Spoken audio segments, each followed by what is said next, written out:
চাপে পড়ে সোমবারই পিছু হটেছে মোর্চা। 3 দিন বন্ধ শিথিল করার সিদ্ধান্ত নিয়েছে তারা। মঙ্গলবারও বন্ধ নিয়ে সেই নরম সুরই ধরে রাখলেন মোর্চা সভাপতি বিমল গুরুং। ফেসবুকে তাঁর বার্তা, 19 তারিখ থেকে ফের আন্দোলন চলবে। গোর্খা জনমুক্তি মোর্চার সমর্থকরা জড়ো হয়ে শান্তিপূর্ণভাবে গোর্খাল্যান্ডের দাবিতে সরব হবেন। আমাদের পরিকল্পনার কথা 16 তারিখ সবাইকে জানাবো।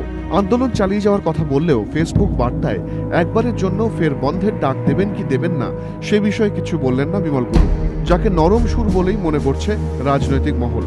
বন্ধের পাশাপাশি জিটিএ নিয়ে ধোঁয়াশাও অব্যাহত রেখেছেন মোর্চা সভাপতি। ফেসবুকে তাঁর বার্তা, মোর্চা তাড়াতাড়ি জিটিএ ছেড়ে দেবে, কিন্তু সঠিক সময়ে। সোমবারের বৈঠকে সিদ্ধান্ত হয়েছে তাড়াতাড়ি জিটিএ ছাড়া হবে। সব দল এ ব্যাপারে একমত হয়েছে। রাজ্য সরকার মোর্চাকে চিঠি দিয়ে বলেছে 3 দিনের মধ্যে জিটিএ চিফ এক্সিকিউটিভ অফিসারকে বেছে নিতে, না হলে রাজ্য সরকার নিজেই নিয়োগ করবে। আমরা কি জিটিএতে রাজ্য সরকারের নিয়োগ করা কোনো সিইও চাই, নাকি আমাদের সম্প্রদায়ের মধ্যে থেকে কেউ এই দায়িত্ব নিক সেটা চাই? জিটিএ ও জিটিএ প্রধানের পদে কে বসবেন এইসব বিষয়গুলো নিয়ে আমরা বেশি ভাবনা চিন্তা করতে রাজি নই। আমাদের মূল লক্ষ্য গোর্খাল্যান্ড। জিটিএ নিয়ে গুরুংয়ের অবস্থানকে আসলে সময় কেনার চেষ্টা বলেই মনে করছেন রাজনৈতিক পর্যবেক্ষকরা।